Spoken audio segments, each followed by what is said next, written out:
그리고 이번 주에는 제가 목요일 날 쉽니다. 지난주에 무슨 일이 있었는지 모르는데 갑자기 시간표가 바뀌어서 제가 지난주에 목요일 날 일하는 걸로 이렇게 배정이 되어서 참여 못했는데 이번 주는 목요일 날 쉬어요. 그래서 모일 수 있었어요.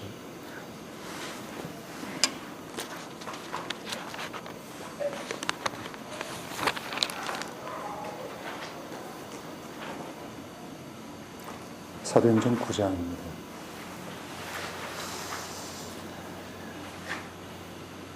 사도행전 9장을 이제 여러분 다 읽으셨기 때문에 구체적으로 그 내용을 읽지는 않겠습니다.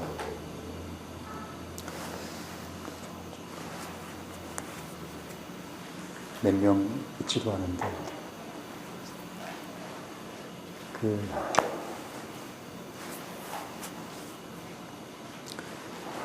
롤 모델이라는 거 이렇게 들어보셨죠?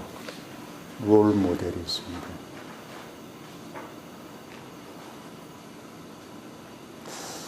한국말로 표현하면 어떤 걸까요? 누구든지 자기 삶에서 어떤 모델이 되는 사람이 있습니다. 나는 이런 사람처럼 살고 싶다. 그건 바꿔 얘기하면 나는 이런 사람이 되고 싶다. 나는 거기에 온전히 미치지 못하지만 나는 이런 사람이고 싶다. 그게 아마 롤 모델이 아닐까 싶어요. 누구에게나 꼭 누구라고 표현하긴 그러네요. 그럼 누군가에게 물어봤을 때 그게 없으면 그러니까 김부환 씨는 누굽니까? 누가 롤 모델입니까? 내 인생의 모든 것을 나는 이 사람처럼 살고 싶다. 그런 사람들이 분명히 있거든요. 사람이면 다 있습니다. 근데 이제 물어봐서 없으면 이게 사람이 아니거든요. 네, 그래가지고 이제 아까 내가 그 말을 뺀 거거든. 김부환 씨는 어떠세요? 있는데요. 네. 나중에 말씀드릴게요. 네, 뭔지 알아요. 누군지를 알기 때문에 지금 여기선 말하기 곤란하다는 거거든.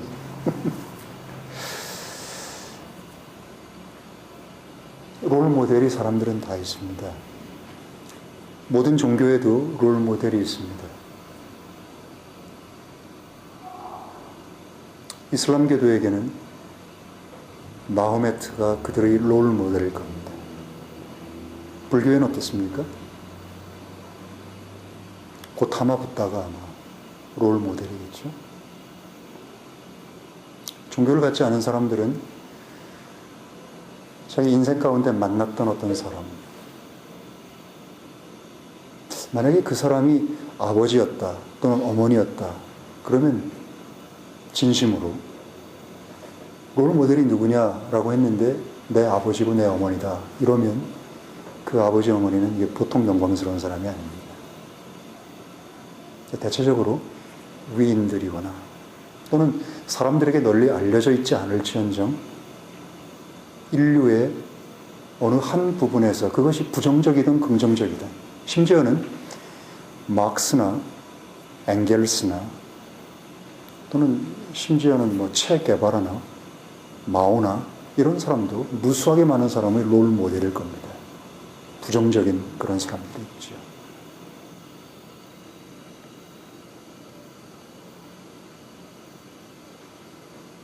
크리스천들에게 롤 모델이 누구냐라고 물으면 한결같이 사람이 된 하나님인 예수스 그분을 얘기할 겁니다. 적어도 우리는 모든 면에 있어서 그분과 똑같이 결코 될 수 없다고 저는 믿습니다.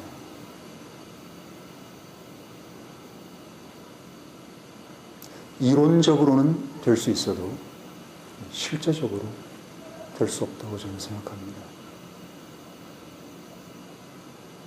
그렇기 때문에 지저스를 설명할 때 영어로 the exemplar라는 표현을 씁니다. the exemplar. 그분은 우리의 모범이다. 우리의 모본이다. 우리의 본이다. 매사에서 예수 그분께서 생각하시고 말하시고 행동하시고 바라시고 한 그 모든 것은 우리들의 살아있는 그런 이그젠플입니다. 그것을 위해서 그분은 이 땅에 오셨습니다. 우리에게 진정한 참다운 사람은 어떻게 살아야 되는지 그것을 보여주시기 위해서입니다. 만약에 주님 예수스에 대해서 우리가 그분이 나의 롤 모델입니다라고 말하는 게 조금 벅차다면 우리는 우리하고 똑같은 사람, 완벽한 하나님과 완벽한 사람이 하나이신 예수스 그분 말고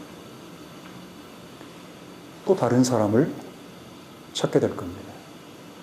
그렇기 때문에 아마 우리가 부르는 복음 찬양 가운데 낮엔 달처럼 밤엔 해처럼, 아니 밤엔 달처럼 낮엔 해처럼 밤엔 달처럼 그렇게 살 수 없을까? 2절에 보면 예수님처럼 바울처럼 그렇게 살 수 없을까? 그런 말이, 그런 찬양이 있는 것 같습니다. 저 역시 성경 안에서 항상 롤 모델은 예수님입니다. 좀 더 적용 가능한, 애플리커블한 그런 롤 모델은 바울입니다.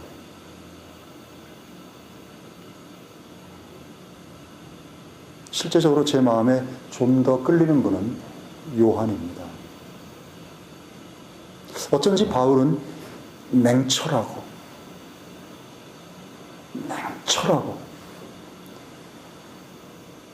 이성적이고 뭔가 그런 게 요한보다 조금 더 많은 것 같은 그런 느낌이 듭니다.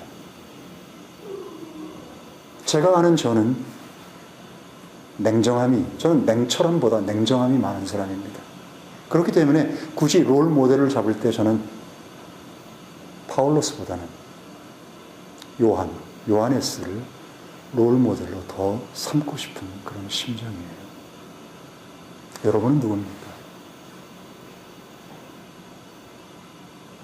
여러분 가운데서도 아마 이 바울은 그런 롤 모델 가운데 한 분일 겁니다.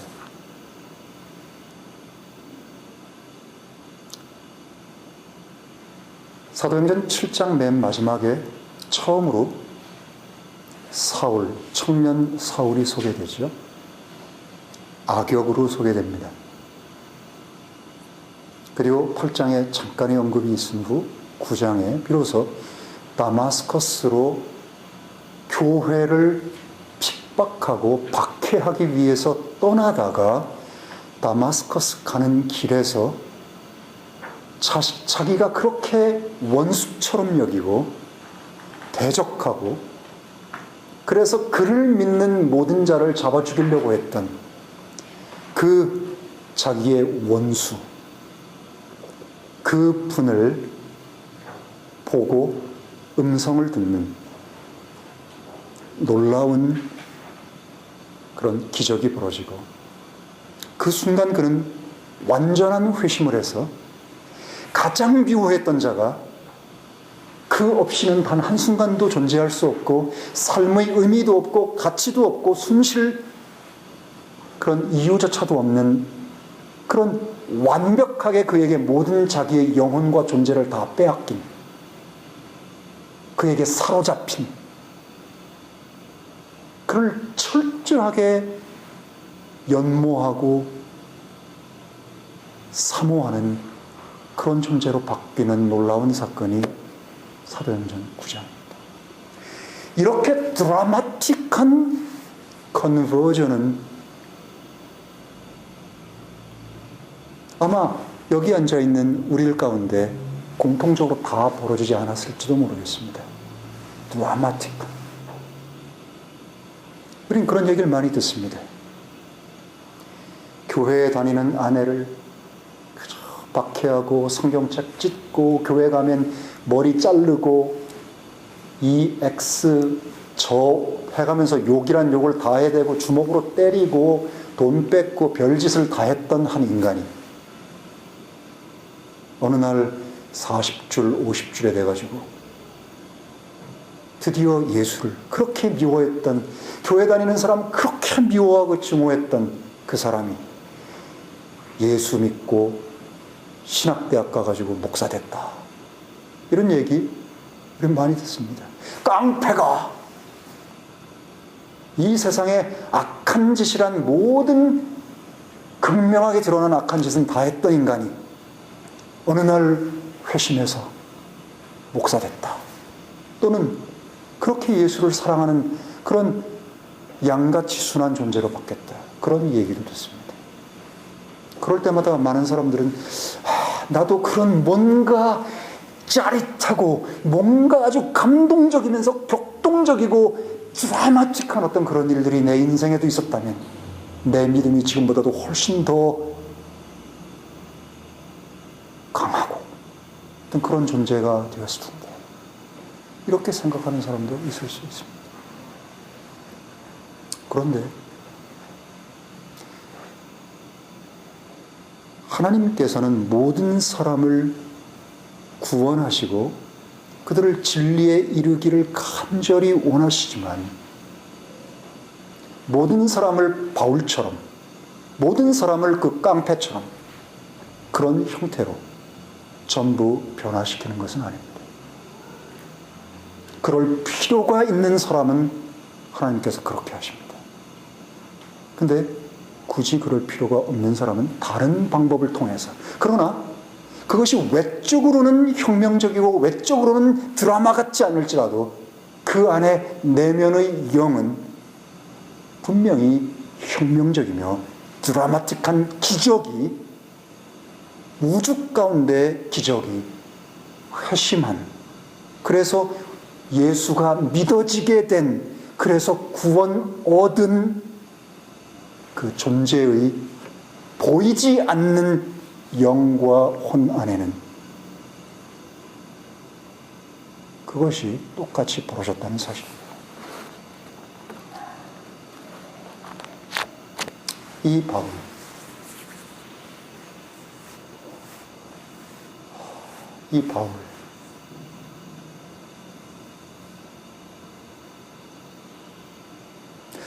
성경을 통해서 우리가 사람이 어떻게 살아야 됩니까? 그러면 우리는 쉽게 예수님과 바울을 보라라고 말할 수 있습니다. 제가 결론을 먼저 말씀드리면 바울의 삶은 우리의 삶이어야 합니다.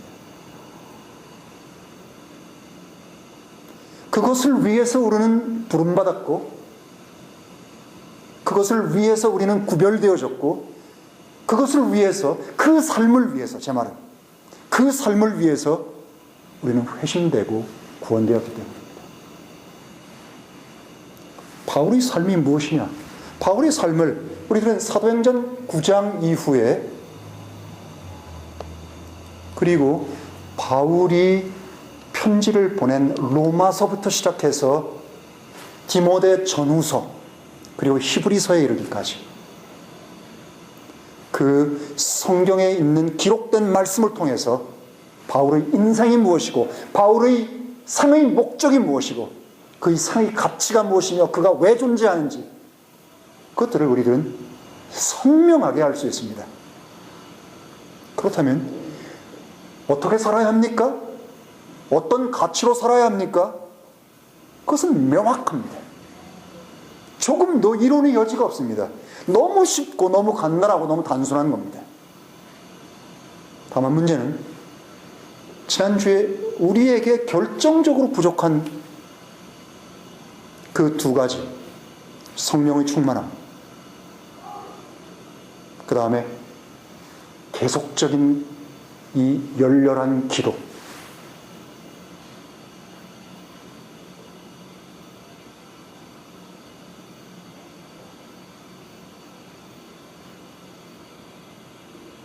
이것에 의해서 작은 예수가 내 안에서 확인 가능하고 만져지고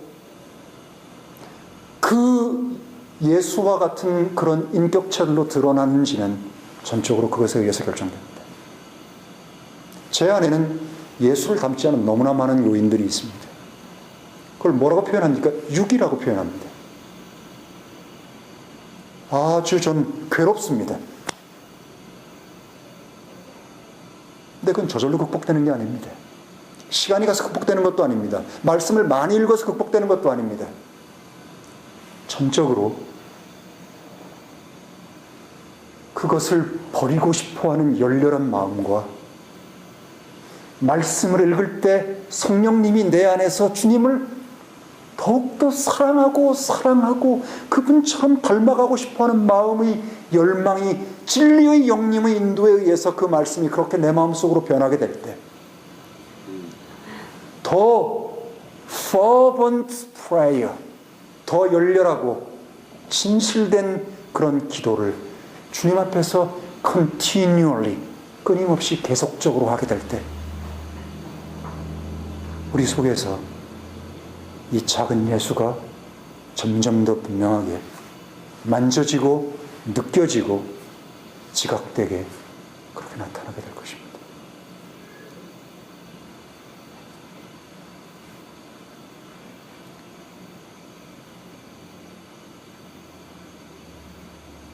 만약에 누군가 크리스천으로서의 삶을 살면서 제일 어려운 게 뭡니까? 라고 묻는다면 저는 기도라고 역시 답할 수 있습니다. 특별히 이번에 사도행전을 이렇게 읽으면서 바울의 말 가운데, 바울의 말씀 가운데, 바울이 쓴 서신 가운데요, 바울이 그들에게 서신을 쓰면서 항상 들어갔던 말이 있습니다. 내가 너희를 향해 끊임없이 하나님께 간구하노니, 내가 너희를 생각할 때마다 하나님께 기쁨으로 감사를 드리고 하나님께 기도한 것은,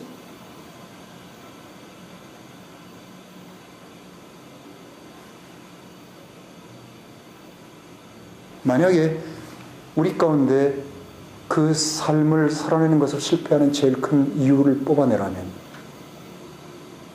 그것은 전적으로 기도입니다. 우리 안에는 진리가 있습니다. 생명이 있고 예수의 영이 있는데 그렇게 되지 못하는 걸, 그걸 막는 제일 큰 것은 간청. 저부터 열렬한 간청으로 회복되고 싶고 회복돼야만 되고 우리 모두가 열렬한 기도하는 그런 사람들로 변화되어야 된다고 저는 믿습니다.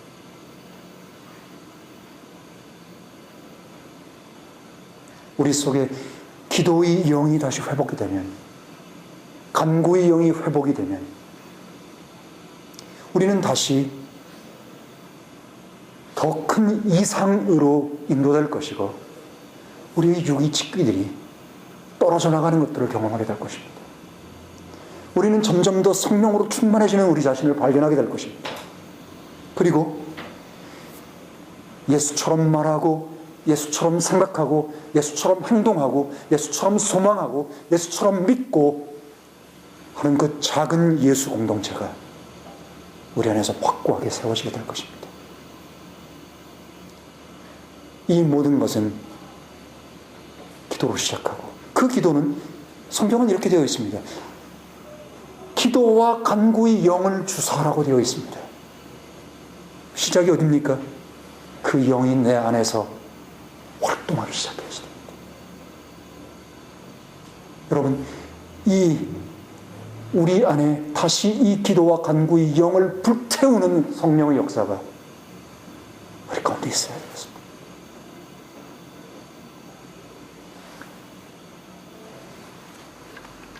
바울이 마지막으로 편지를 보낸 것은 디모데 후서로 알려져 있습니다. 디모데 후서를 한번 볼까요? 디모데 후서 4장을 보시면 4장 6절에서 8절까지의 말씀입니다. 이제 바울 형제님은 자신의 죽음이 코앞에 닥친 것을 아셨습니다. 베드로도 알았습니다. 베드로 후서를 보시면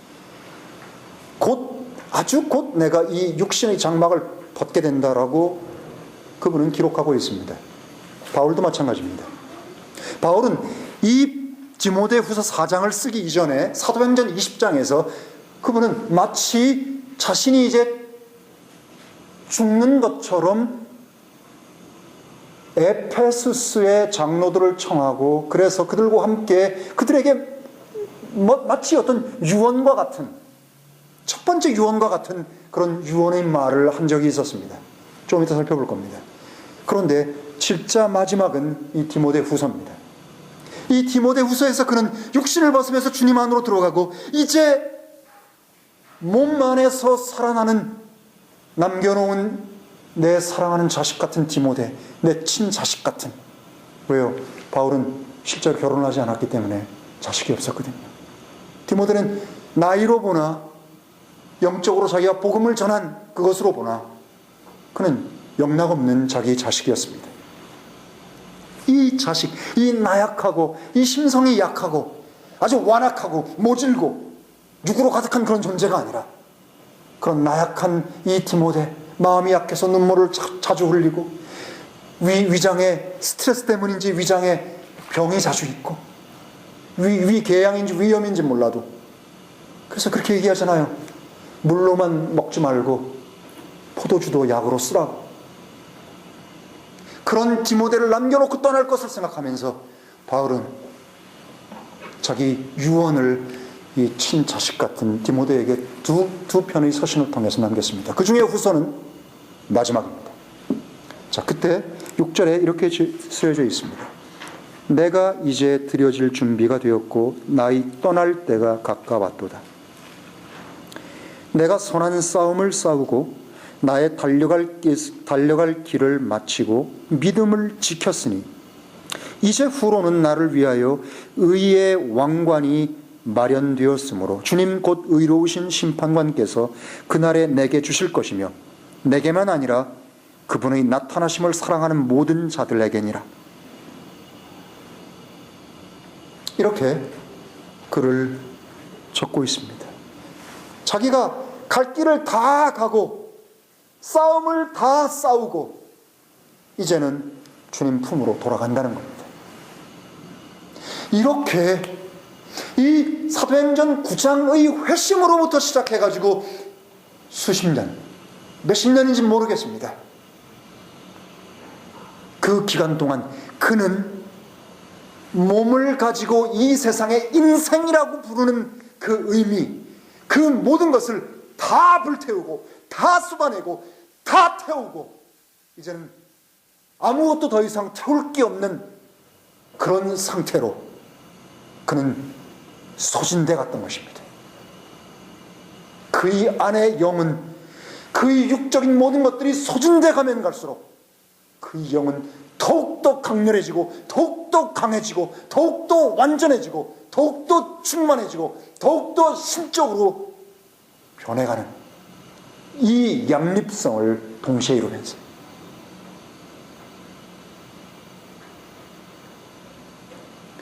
바울의 생애를 우리들은 뭐라고 정리할 수 있을까요? 바울은 이렇게 시작했습니다. 바울의 시작은 어떻습니까? 바울은 키르카스인가? 키르카스 어디죠? 사도행전 23장인 걸 한번 보시죠. 그가 타르소스 출신입니다.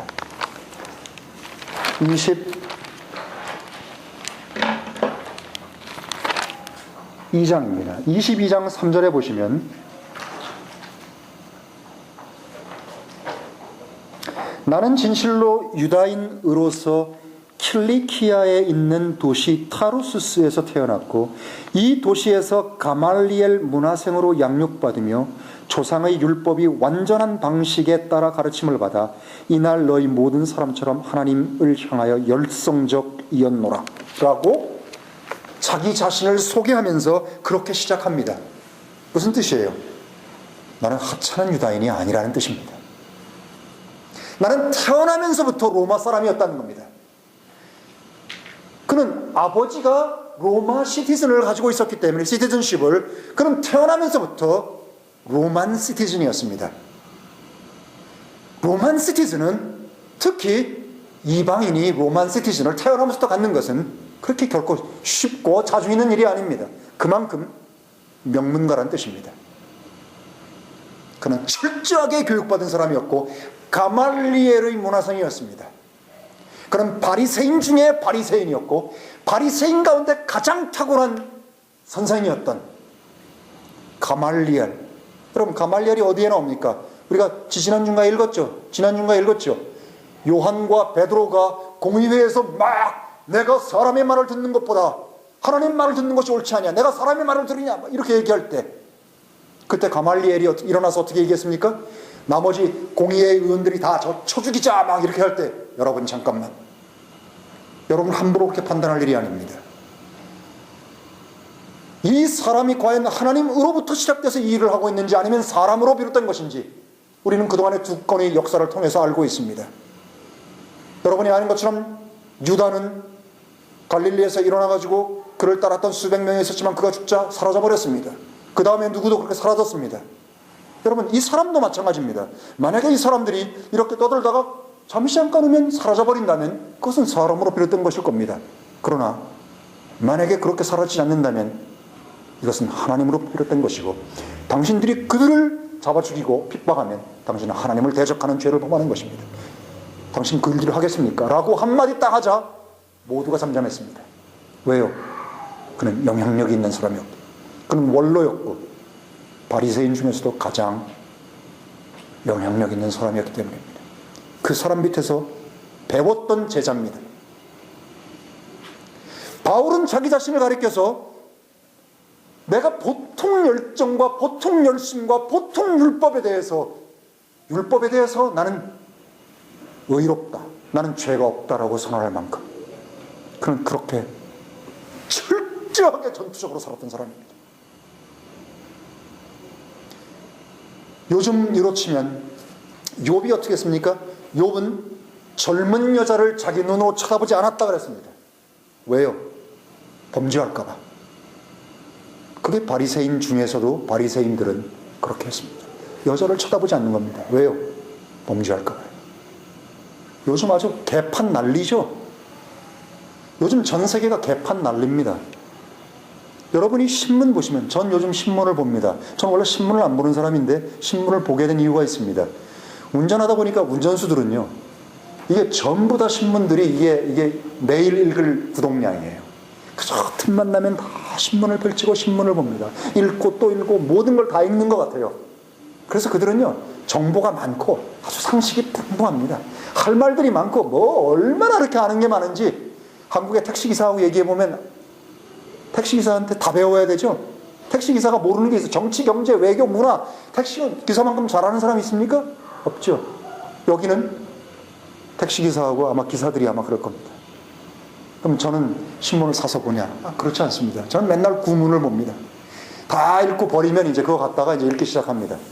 어떤 건 때가 막 한 20명 돌려서 읽으니까 그거 얼마나 지저분하겠습니까? 어떤 건 가끔씩 보면 한 두세 명밖에 안 본 새 것도 있습니다. 얼른 챙겨놓습니다. 그리고 밥 먹고 나서 바로 운전을 시작하면 졸리거든요. 그때는 성경 말씀을 읽어도 머리에 잘 들어오지 않습니다. 그래서 그때는 꼭 제가 신문을 봅니다. 밥 먹고 나서 바로 한 바퀴 돌 때는. 근데 요즘 신문에 계속해서 나오는, 월드뉴스에 나오는 게 있습니다. 그 보스니아의 도살자 말고요, 여자들 얘기입니다. 카나다의 어떤 한 여자가 강간을 당했습니다. 그 강간 사건을 취조하던 경찰이 한마디를 공식적으로 이렇게 했습니다. 뭐라고 했는가 하면 강간당한 여자의 옷차림이 강간에 영향을 미치기 때문에 책임이 있다. 그러니까 여자들이요, 그런 옷차림을 입고 다니지 말아달라. 이런 내용이었습니다. 여러분, 그 말이 딱 방송을 타면 사람들이 어떨 것 같아요? 맞아. 여자들이, 맞아. 우리가 좀 지나쳤지? 보라자끈 다 보이고, 가슴 다 드러내고, 배꼽 다 보이고, 엉덩이 다 보이고, 어떤 건 마돈나 스타일로 막 돌아다니는 사람 얼마나 많습니까? 저게 입은 건지 벗은 건지 차라리 벗으면 얼마나 많아요, 여러분. 제가 그 영어 단어가 기억이 안 납니다. 컬트도 아니고 무슨 드레스가 있어요. 그 얘기가 나오자마자 카나다부터 시작해서 미국으로 시작해서 미국 전역이 다 그 유럽 그리고 호주까지, 뉴질랜드는 시작할 겁니다. 좀 시작했을지도 모릅니다. 전부 여자들이 여성 여권 운동하고 여성 운동하는 여자들이 내 옷은 나를 강간하라는 신호가 아니다. 그 편말을 들고 와서 다 시위합니다. 옷 개판으로 입어 적기면서요. 길거리 여자처럼 입어 적기면서요. 근데 갑자기 내가 이 얘기가 왜 나왔지? 왜 나왔습니까? 바울이 쳐다보지 않은 얘기 하려다가 그만하겠습니다. 제가 언제 그런 글을 쓴 적이 있습니다. 여러분, 성경은 모더리트한 옷을 입으라고 되어 있습니다. 모더리트, 디센트한 옷을 입으라고 되어 있어요. 왜요? 강간은 아주 나쁜 범죄입니다. 어떤 이유로도 그건 해결될 수가 없습니다. 그러나 천박하게 청결처럼 입는 것도 아주 악한 죄입니다. 세상은 그걸 계속적으로 막 어떻게 하면 좀 더 점점 더 그렇게 가고 있습니다. 얼마나 키우기 힘들겠어요. 그런 세상에 우리들은 살고 있습니다. 그게 그만하고요. 그만큼 바리새인으로서 흠이 없이 그는 살아왔던 그런 존재였습니다. 다시 원래 바울대로 돌아간 겁니다. 근데 바울의 끝을 보면요, 바울의 끝을 보면 참 희한합니다. 여러분, 디모데후서 4장 마지막 부분을 다시 한번 보십시오. 원래 아까 보셨던 부분을 4장에 보시면요, 9절, 아까 8절까지 읽었죠. 너는 어서 속히 내게 오라. 얼마나 보고 싶으면 그러겠어요. 데마스는 현 세상을 사랑하여 나를 버리고 데살로니카로 떠났고, 크레스켄스는 갈라티아로, 디도는 달마티아로 갔고, 오직 누가만 나와 함께 있느니라. 마가를 데리고 오라. 그가 나의 사역에 유익하니라. 티키쿠스는 내가 에베소로 보내었노라. 이런 모든 자기의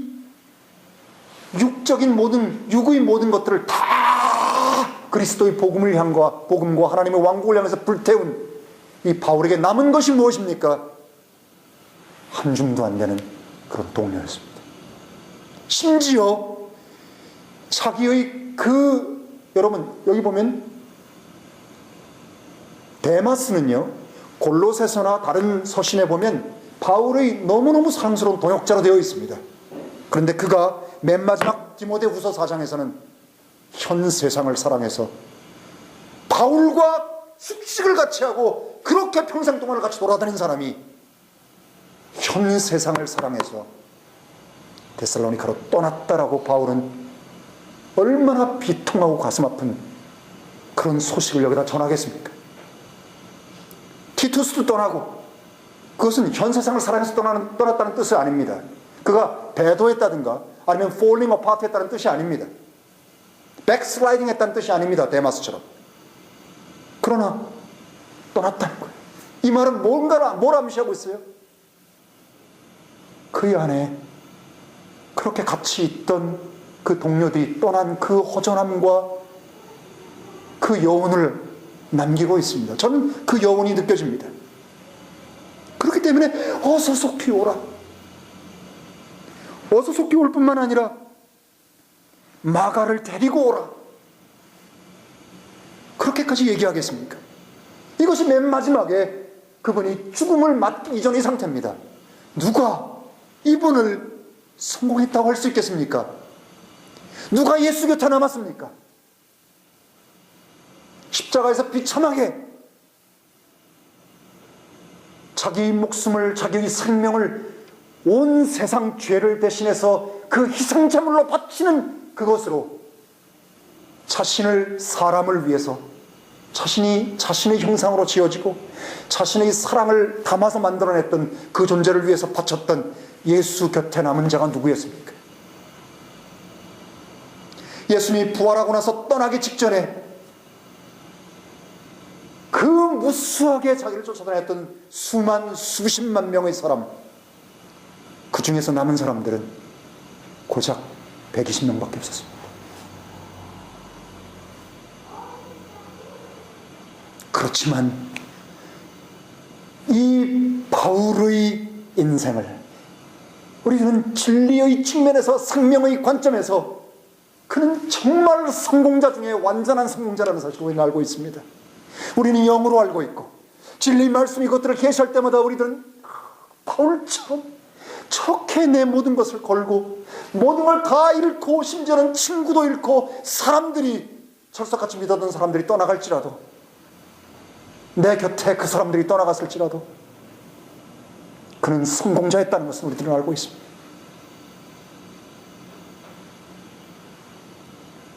그럼 바울의 삶의 온전한 과정은 어땠습니까? 그 수십 년 동안 오직 사로잡힌 그 사랑하는 그분, 자신이 그렇게 미워하고 증오했던 그 예수, 그러나 자기 마음을 완전히 사로잡은, 자기를 변화시켜서 이 어리석은 이 세상의 초등학문에 불과한 율법 정도, 그 정도의 것이 아닌 그 심한 영혼 세계 속에 있는 영의 세계 안에 있는 그 신비로운, 그 오묘한 것들, 그 신비들을 알게 되고 주님이 그것들을 자기 안에, 자기 영 안에 그것들을 집어넣어 주시면서 보여주시고, 그랬을 때 그가 점점 분명하게 알아가는 하나님의 그 영원한 세계, 이 눈에 보이지 않는 그 실체들을 바라보면서 그의 마음속에 모든 것을 쏟아붓게 만든 그 한 가지 목표를 향해서 그의 삶은 어떻게 투자되고 어떻게 걸어왔습니까? 호의호식하고 잘 먹고 잘 살고 명성을 누리면서 호화 전세기를 타고 막 이곳을 돌아다니면서 복음을 전하고 그냥 높은 건물을 세우고 그렇게 했습니까?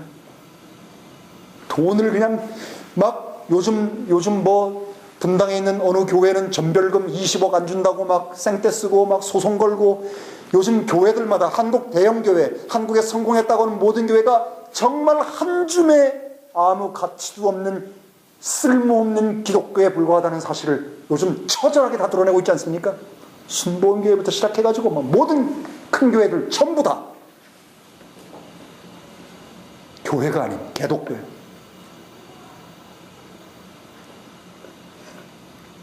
바울의 삶이 뭐였습니까? 바울의 삶을 한번 볼까요? 그가요, 1차적인 유언을 한 게 있습니다. 1차적인 유언한 것, 이것도 읽어봐야 됩니다. 1차적인 유언한 것 한번 보죠. 사도행전 20장입니다.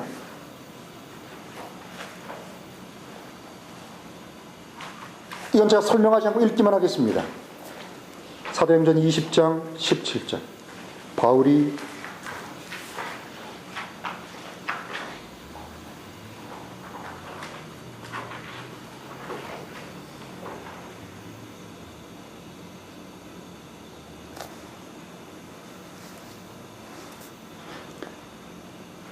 (17절) 읽겠습니다. 바울이 밀레투스에서 에베소로 사람을 보내 교회의 장로들을 청하매 그들이 오매 말하되, 아시아에 들어온 첫날부터 내가 늘 어떤 식으로 너희와 함께 지낸 줄을 너희도 아는 바니, 온전히 겸손한 마음과 많은 눈물로써 또 유다인들이 매복하여 기다리는 시험을 당해가면서 주님을 섬겼으며, 너희에게 유익한 것은 무엇이든 숨김없이 보여주고 공개적으로 집집마다 다니면서 가르쳐 주었으며, 유다인에게나 그리스인에게나 하나님을 향한 회개와 우리 주 예수 그리스도를 향한 믿음을 증거하였느니라. 보라, 이제 내가 영안에 매인바 되어 예루살렘으로 가노니 거기서 내게 닥칠 일들을 알지 못하노라. 다만 성령님께서 각 도시에서 증언하사 결박과 고난이 나를 기다린다 하시나 이런 일이 나를 움직이지 못할 뿐더러 나의 달려갈 길과 주 예수님께 받은 사역 곧 하나님의 은혜의 복음을 증거하는 일을 기쁨으로 끝마치기 위해서라면 나의 생명을 조금도 아까워하지 아니하노라. 보라, 내가 너희 가운데 다니며 하나님의 왕국을 선포하였으나 이제는 너희가 다 내 얼굴을 더 이상 보지 못할 줄 아노라.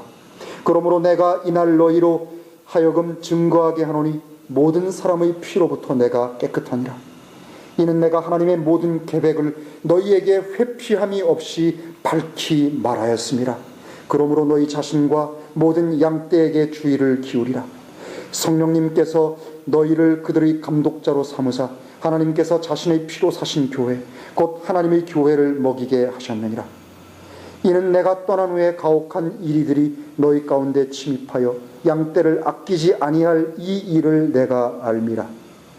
또한 너희 중에서도 사람들이 일어나 왜곡된 것을 말하며 제자들을 끌어내어 자기들을 따르게 하리라.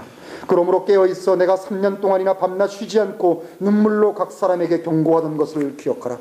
이제 형제들아, 내가 너희를 하나님과 그분의 은혜의 말씀께 맡기노니 이 말씀이 너희를 능히 든든히 세워 거룩게 된 모든 자 가운데서 너희에게 상속을 줄 것이다. 내가 아무의 은이나 금이나 의복을 탐내지 아니하였고 실로 이 두 손으로 나와 나의 일행들이 필요한 것을 섬긴 것을 너희 자신이 아느니라. 내가 너희에게 모든 것을 보여주었노니 곧 이렇게 수고하여 약한 자들을 부양하고 주는 것이 받는 것보다 복이 있도다 하신 주 예수님의 말씀을 기억하여야 할 것이니라. 이렇게 말한 후 무릎을 꿇고 그들 모두와 함께 기도하니 다 몹시 슬퍼하며 울며 슬피 울며 바울의 목을 껴안고 입을 맞추고 무엇보다 다시는 그의 얼굴을 보지 못하리라 한 그의 말로 인하여 가슴 아파하며 배에까지 그를 전송하니. 자, 이것이 실제 마지막 유언이 아니었습니다. 바울은 성령님께서 이제 예루살렘으로 가면 네가 그곳에서 결박되고 체포될 것을 얘기했습니다. 그 이후에 어떤 일이 있을지 몰랐습니다. 그는 자신이 죽을지도 모른다고 생각했습니다. 그래서 이 일을 완전히 끝마치기까지 나는 죽음까지도 나는 불사하겠다. 나는 죽음 그건 중요하지 않다. 하나님의 왕국과 그리스도의 은혜의 복음을 전할 수만 있다면 나는 그것으로 만족한다. 그리고 그는 각 철을 지나갈 때마다 자기는 그렇게 간다고 얘기했고 사람들은 말렸습니다. 가지 마십시오. 가면 안 됩니다. 여러분, 나중에 에베소에 다시 바울은 나타났습니다. 여러 번 그들은 다시 만났습니다.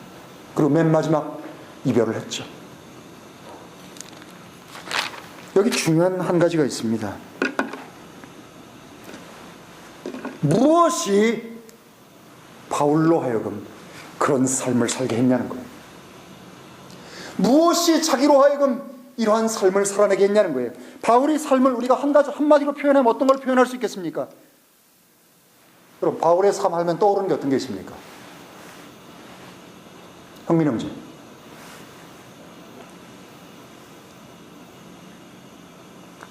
전 형제님. 바울을 대표하는 게 어떤, 바울의 삶을 대표하는 게 어떤 겁니까? 그는 환난과 핍박과 모든 고난을 그는 다 견뎌야 했습니다. 바울을 하면 떠오르는 것은요, 사도로서 누리고 권세를 부리고 영화를 누리고 한 그런 것은 전혀 상관없고 오해와 미움과 질시와 핍박과 고난과 수고와 눈물과 한숨과 모든 것들을 그는 다 경험한 겁니다. 예수님 하면 어떤 것이 기억납니까? 예수님의 인생하면, 일생하면 어떤 게 기억납니까? 기적을 막 베푸니까 막 돈이 막 들어오고, 기적을 베푸니까 사람들이 막 몰려와가지고 막, 그겁니까? 예수님의 삶도, 예수님의 삶은 바로 바울의 삶의 모범이었습니다. 본이었습니다. 여러분 고린도 후서 2장을 1장을 한번 보시죠. 다음 주에는 이 안경을 드디어 다음 주 목요일 날인가 안경 검시하러 갑니다. 이 안경이 이게 돋보기가 없어가지고 얼마나 불편한지 글씨를 이게 보질 못하니까요. 다음에 안경 제가 딱 맞춰가지고 올게요. 요번 안경은 아주 특별한 안경입니다. 제 아내가 허락을 했어요. 2개 가지고 고민을 했는데 좀 파격적이었는데 한번 해보라 그러더라고요. 자, 읽어보겠습니다. 고린도 후서 1장을 보시면요. 4절부터 볼까요? 우리의 모든 환난 중에서 우리를 위로하사 우리로 하여금 하나님께 받는 그 위로로서 어떠한 어려움 중에 있는 자라도 능히 위로하게 하시는 분이시로다. 이는 그리스도의 고난이 우리 안에서 넘치는 것 같이 우리의 안위도 그리스도로 말미암아 넘칩니다. 우리가 박해를 받는다 하여도 너희의 안위와 구원을 위함이요 혹 위로를 받는다 하여도 너희 안위와 구원을 위함이니 이 구원이 우리가 당하는 것과 같은 고난을 능히 견디게 하느니라. 너희에 대한 우리의 소망이 확고함은 너희가 고난에 참여하는 자가 된 것 같이 안위에도 그러할 줄을 알미라. 형제들아 잘 들어보십시오. 아시아에서 우리에게 닥친 어려움에 대하여 너희가 모르기를 원치 아니하노니 우리가 힘에 붙이도록 above strength라고 되어 있습니다. above예요. 힘에 붙이도록 심한 압박을 당하여 심지어 생명까지도 단념하고 우리 속에서 사형 선고를 받았으니 이는 우리로 하여금 자신을 신뢰하지 말고 죽은 자들을 일으키시는 하나님을 신뢰하게 하려 하심이라. 그분께서 이같이 큰 사망에서 우리를 건지셨고 건지고 계시며 또 건지실 줄을 신뢰하노라. 여러분 이번엔 6장을 넘겨보겠습니다. 고린도후서 6장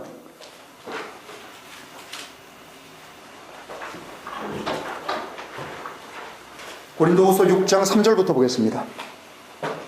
이 사역이 비난받지 않게 하려고 우리가 아무 일에도 걸림이 되지 않게 하고 오직 모든 일에 우리 자신을 하나님의 사역자들로 입증하여 많은 인내와 박해와 빈곤과 곤경과 채찍질과 투옥과 소동과 수고와 깨어있음과 금식 가운데 그리하고 순수함과 지식과 오래 참음과 친절함과 성령님과 거짓없는 사랑과 진리의 말씀과 하나님의 권능과 양손에 든 의의 병기로 그리하며 영예와 지옥 악한 평판과 선한 평판으로 그리하였나니 속이는 자 같으나 진실하고 무명한 자 같으나 유명하며 죽는 자 같으나 보라 우리가 살고 징계받는 자 같으나 죽임을 당하지 아니하고 근심하는 자 같으나 항상 기뻐하며 가난한 자 같으나 많은 사람을 부유하게 하며 아무것도 없는 자 같으나 모든 것을 소유한 자로다. 이게 바울과 바울 일행의 삶이었습니다. 여러분 11장을 한번 보시겠습니까? 11장 22절을 보면 이 거짓 선생, 거짓 교사, 거짓 사도들에 대해서 얼마나 그가 미움 가운데서요, 거룩한 분노 가운데서 이 말을 쏟아내는지. 22절 그들이 히브리인이냐? 나도 그러하며 그들이 이스라엘 사람이냐? 이 거짓 선생들이요, 율법을 가르치는. 나도 그러하며 그들이 아브라함의 씨냐? 나도 그러하며 그들이 그리스도의 사역자냐? 내가 어리석은 자로서 말하거니와 나는 더욱 그러하도다. 내가 수고를 더욱 넘치게 하고 채찍도 지나치게 맞았으며 감옥에도 더 자주 갇히고 여러 번 죽을 뻔하였으니 유다인들로부터 40에서 하나 감한 채찍을 5번 맞았으며 3번 태장으로 맞고 1번 돌로 맞고 3번 파선을 당하여 한낮과 한밤을 기품 속에 있었으며 잦은 여행에서 강의 위험과 강도의 위험과 내 동포에 의한 위험과 이교도에 의한 위험과 도시에서의 위험과 광야에서의 위험과 바다에서의 위험과 거짓 형제 가운데서의 위험을 당하였으며 지치고 괴로우며 자주 밤을 새우며 굶주리고 목마르며 자주 금식하며 춥고 헐벗었노라. 이러한 외적인 일 외에도 날마다 내게 엄습해오는 것은 모든 교회에 대한 염려라. 누가 약하면 내가 약하지 아니하며 누가 실족하게 되면 내가 애타하지 않더냐. 내가 부득불 자랑해야 한다면 나의 연약함에 관한 것들을 자랑하리라. 그럼 이렇게 그의 삶이 철저하게 고난과 고통과 핍박과 죽음의 위협, 모든 위험 가운데 그가 노출되어 있었다는 것을 압니다. 그러나 무엇이 그를 이 모든 일을 마다하지 않고 그 길을 끝까지 달려갈 길을 다가고 선한 싸움을 싸우고 끝까지 믿음을 지키게 했습니까? 무엇이요? 그의 시작입니다. 그의 시작이 그로 하여금 이 모든 것을 끝까지 가게 만들었던 것입니다. 모든 것을 감당하고 감수하게 했던 것입니다.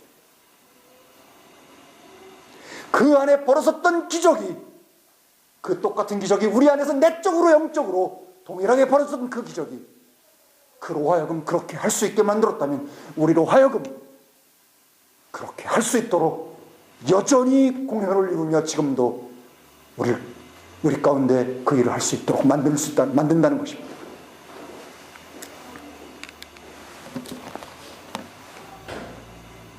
바울은 아까 말씀드린 것처럼 사도행전 20장 그리고 나서 22장에서 그는 붙잡힙니다. 21장에서 물론 붙잡히죠. 그리고 22장에 최초로 자기 변론을 합니다.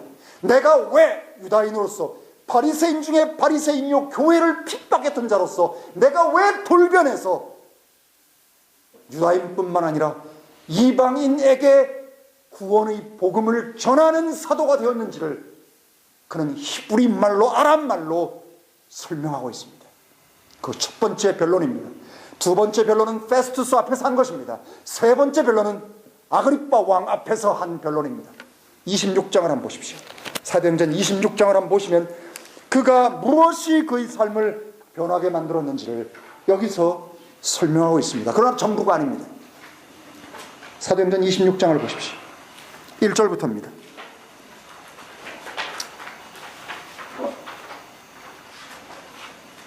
그때 아그리빠가 바울에게 말하되 너 자신을 위하여 말하는 것을 허락하노라 하니 이에 바울이 한 손을 들어 자신을 위하여 답변하니라.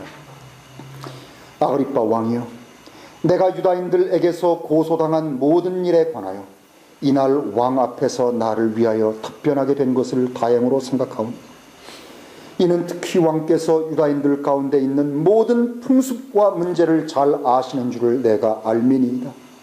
그러므로 내 말을 인내로 들어주시기를 간청하나이다. 내가 처음 예루살렘에서 내 민족 가운데 있었으니 젊어서부터 살아온 방식을 모든 유다인이 아는 바라. 사울은 유명한 사람이었습니다. 젊은이들 가운데 저 사울같이 되라, 저 사울같이 되라, 너는 왜 병신처럼 그렇게 못하냐, 사울같이 되라, 이런 사람이었다는 뜻입니다.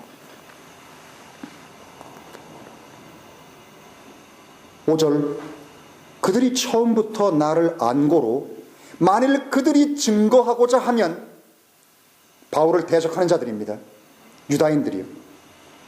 증거하고자 하면 내가 우리 조상의 가장 엄한 종파를 따라 바리새인으로 살았다 할 것이라. 내가 지금 서서 재판받는 것은 하나님께서 우리 조상들에게 하신 약속의 소망으로 인하며 우리 12지파도 밤낮으로 열심히 하나님을 섬기며 이 약속에 이르기를 소망하노니 아그리빠 왕이여, 이 소망 때문에 내가 유다인들에게 고소를 당하였나이다. 하나님께서 죽은 자들을 일으키신다 함이 어찌하여 당신들에게는 믿을 수 없는 일로 생각되어야 하니까? 나는 진실로 나사렛 예수님의 이름을 대적하여 많은 일을 행하는 것이 마땅한 줄 스스로 생각하고 예루살렘에서도 이 일을 행하여 수성직자들에게서 권위를 받아 성도 중 많은 일을 감옥에 가두며 또 그들이 죽음에 처해질 때마다 그들에 대한 언도를 내렸고 또 모든 회당에서 그들을 자주 형별하고 강제로 모독하는 말을 하게 하며 그들에 대하여 심히 격분하여 심지어 낯선 도시까지 가서 핍박하였나이다. 내가 수성직자들에게서 권위와 위임을 받아 다마스커스로 가고 있을 때 오 왕이시여, 정오가 되어 내가 길에서 보니 하늘로부터 해보다 더 밝은 빛이 나와 및 함께 여행하는 자들을 둘러 비추는지라. 우리가 다 땅에 엎드러짐에 내게 말씀하시는 한 음성을 내가 들으니 히브리 언어로 이르시되, 사울아 사울아 어찌하여 네가 나를 핍박하느냐. 가시체를 걷어차기가 네게 고생이니라. 내가 말하되 주님 이시니까 하니 그분께서 말씀하시되, 나는 네가 핍박하는 예수라. 일어나 내 발로 서라. 내가 네게 나타난 것은 이 목적을 위함이니 곧 네가 본 이 일과 이 일들과 내가 네게 나타날 그 일들에 대하여 너를 사역자와 증인으로 삼으려 함이라. 여러분이 잘 보십시오. 두 가지입니다. 내가 본 이 일들, 그의 경험입니다. 컨버전의 이 기적이요, 내가 내게 나타날 그 일들에 관하여, 아직 이건 없습니다. 너를 사역자와 증인으로 삼으려 함이라. 내가 너를 백성과 이방인들에게서 건져내어 이제 그들에게로 보내는 것은 그들의 눈을 열어주어 어두움에서 비추어 사탄의 권세에서 하나님께로 돌아오게 하려는 것이니, 그리하여 그들로 죄들의 용서를 받고 내 안에 있는 믿음으로 거룩하여진 이들 가운데서 상속을 받게 하려 함이라 하다이다.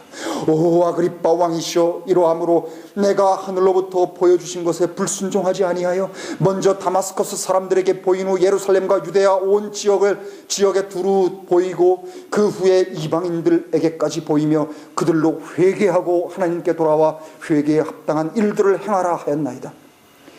이러한 까닭에 유다인들이 성전에서 나를 붙잡아 죽이려 했었으나 하나님의 도우심을 얻어 내가 이날까지 존속하며 작은 자와 큰 자에게 증거하는 것은 다만 대언자들과 모세가 말한 그것들이 이 말이라 말한 것 외에는 없으니, 곧 그리스도께서 고난을 받으실 것과 죽은 자들로부터 처음으로 일어나신 분이 되사 백성과 이방인들에게 빛을 보이시리라 함이니이다 하더라.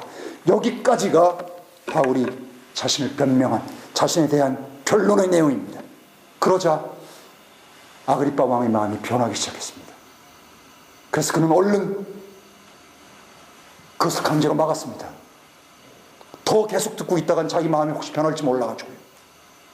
여러분 이해를 하십니까? 무엇이 바울을 이렇게 만들었습니까? 지금 내가 본 것들과 내가 내게 말할 일들에 대하여 네가 사역자와 증인으로 내가 너를 삼았다. 그럼 어떤 것이었습니까, 여러분? 이것은 언제 나타났습니까? 갈라디아서 1장을 한번 보십시오, 여러분. 갈라디아서 1장을 보시면요, 바울의 회심 이후의 행적들이 드러납니다. 바울이 어떻게 회심 후에 이동했는지 갈라디아서 1장 11절부터 보겠습니다. 그러나 형제들아, 내가 너희에게 확실히 말하노니 내가 선포한 복음은 사람을 따라 된 것이 아니니라. 이 복음은 내가 사람에게서 받은 것이 아니요 배운 것도 아니며 오직 예수 그리스도의 계시로 된 것이니라. 뭐로 됐다고요? 예수 그리스도의 계시로 됐다는 겁니다. 과거에 내가 유다인들의 종교 안에 있을 때 나의 행실에 관해 너희가 들었거니와 하나님의 교회를 심히 핍박하여 황폐케 하였으며 나의 민족 중 많은 동년배들보다 유다인들의 종교를 더 잘 신봉하여 내 조상들의 전통에 대해 심히 열심히 있었느니라. 그러나 내 어머니의 태에서부터 나를 구별하시고 자신의 은혜로 나를 부르신 하나님께서 자신의 아들을 이방 가운데 선포하시려고 그 아들을 내 안에 계시하시기를 기뻐하실 때 내가 즉시로 나의 혈육과 의논하지 아니하였으며. 이 말이 무슨 뜻이에요? 다마스커스의 회심 사건을 얘기하는 겁니다. 지금 15절 16절이요. 또 나보다 먼저 사도된 자들을 만나려고 예루살렘으로 올라가지 아니하고 오직 아라비아 광야로 들어갔다가 다시 다마스커스로 돌아왔노라. 그 3년 만에 내가 베드로를 만나려고 예루살렘으로 올라와서 그와 함께 15일을 유하였으나 주님의 형제 야고보 외에는 다른 사도들을 보지 못하였노라. 보라, 이제 내가 이것 너희에게 쓰는 것은 하나님 앞에서 거짓말이 아니라 그 후에 내가 시리아와 킬리키아의 지방에 들어갔으나 그리스도 안에 있는 유대아의 교회들에게 얼굴로 알려지지 아니하고 다만 과거에 우리를 핍박하던 자가 한때 자기가 파괴하던 그 믿음을 지금 선포한다 함을 그들이 듣고 그로 하여금 하나님께 영광을 돌렸느니라 라고 말하고 있습니다. 아라비아에서 그는 3년 동안 하나님의 계시에 의해서 놀라운 말씀들을 들었던 것입니다. 에베소서 3장을 보죠.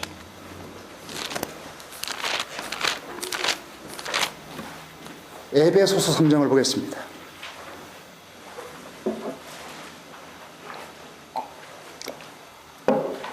바울이 쓴 이 놀라운 구구절절 심오하다 못해 심오하고 심오해서 그 깊이가 이루 헤아릴 수 없는 하나님의 지혜를 토해내고 우리로 하여금 그나마 이해할 수 있는 그런 인간의 언어들로 문장들로 그것들을 만들어내는 그 안에 들어온 그 영 안으로 들어온 수없이 많은 계시와 이상과 하나님의 음성들을 표현해낸 이 수없이 많은 바울의 글들을 바라볼 때 그가 어떠한 하나님의 측량할 수 없고 이루 말할 수 없는 신비스러운 그 신비를 그가 계시로 전해 들었는지 우리는 확인할 수 있습니다. 3장 1절 이런 까닭에 나 바울은 너희 이방인들을 위해 예수 그리스도의 갇힌 자가 되었노라.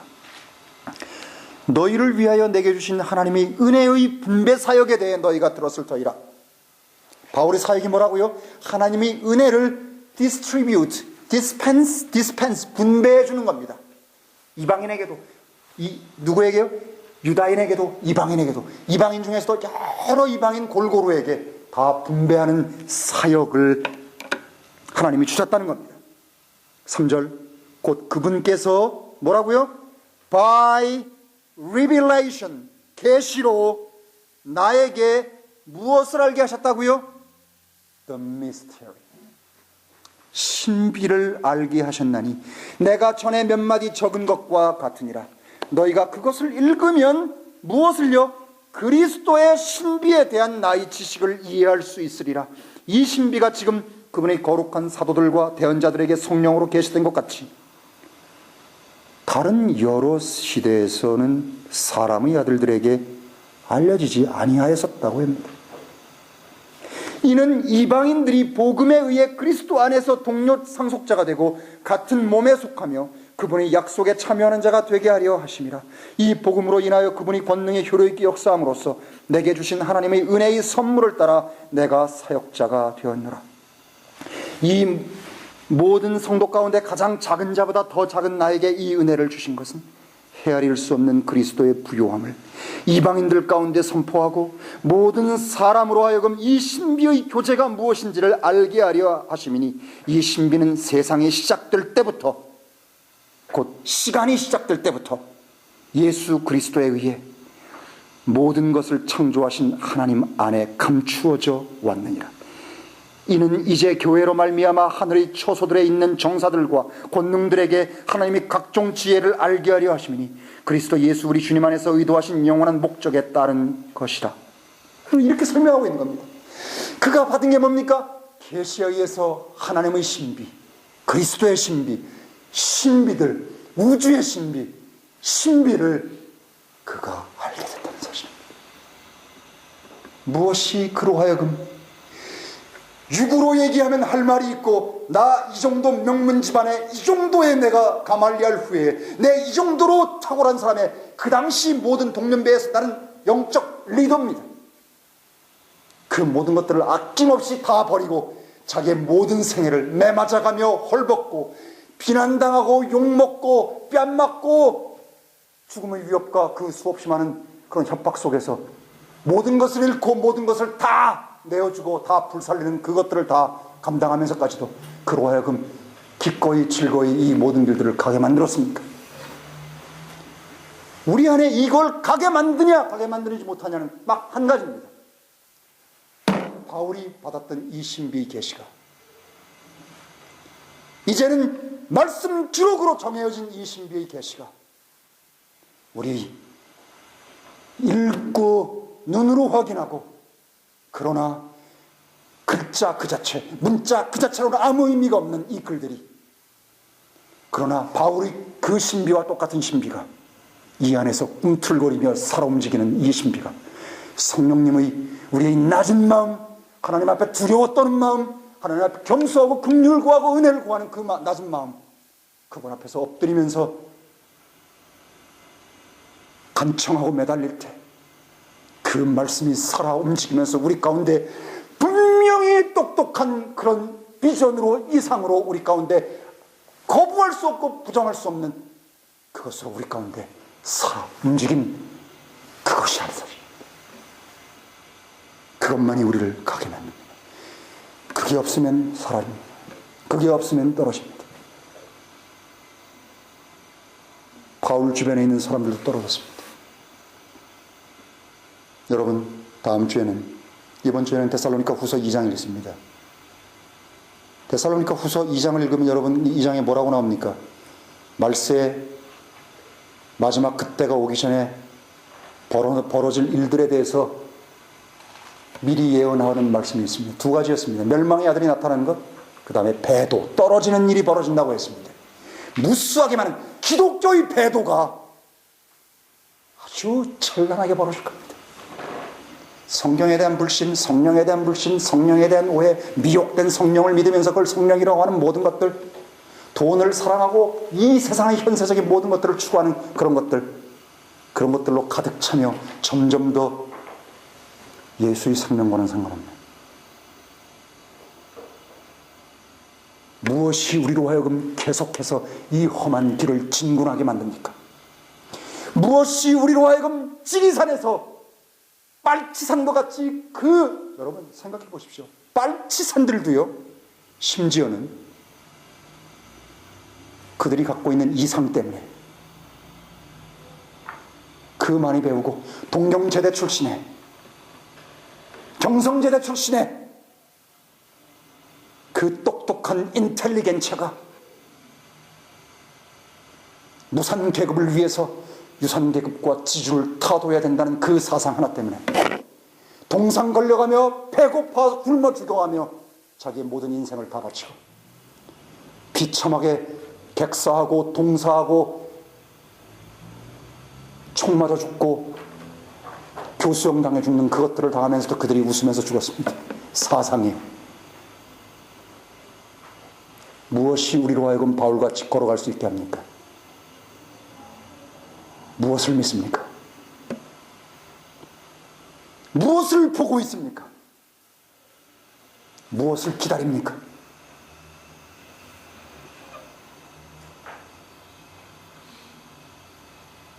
할 얘기는 많지만 시간이 많이 지났습니다. 이미 전할 만큼 충분히 전했다고 생각합니다. 주님에게 우리 눈이 흐려졌습니다. 우리 눈이 블러해서 초점 하나로 다 잡히지 않고 이것이 뿌옇게 보입니다. 이것이 두 겹, 세 겹으로 보입니다. 여러분 그럼 운전 못합니다. 그렇죠? 70 먹은 노인들 운전 검사할 때 시력 검사하면서 뭐합니까? 상이 하나로 보이나 두 개로 보이나 그거 검사합니다. 상이 두 개로 보이면 운전대 놔야 됩니다. 믿음의 경주에서 상이 두 개로 보이면, 뿌옇게 보이고 안 보이면 갈 수 없습니다. 얼마나 많이 가냐가 중요한 게 아닙니다. 어떤 상태로 지금 서 있냐가 더 중요합니다. 우리 상태를 점검합시다. 네, 우리는 많은 연약과 우리는 죄악 가운데 있습니다. 전 몇 주 전부터 부정적인 면과 근래에 이루어진 부정적인 면과 긍정적인 면에 대해서 설명했습니다. 저는 부정적인 면 더 이상 보지 않으려고 합니다. 오직 긍정적인 면. 한 가지 이상입니다. With one accord. 그것을 위해서 다시 걸어갑시다. 기도하죠.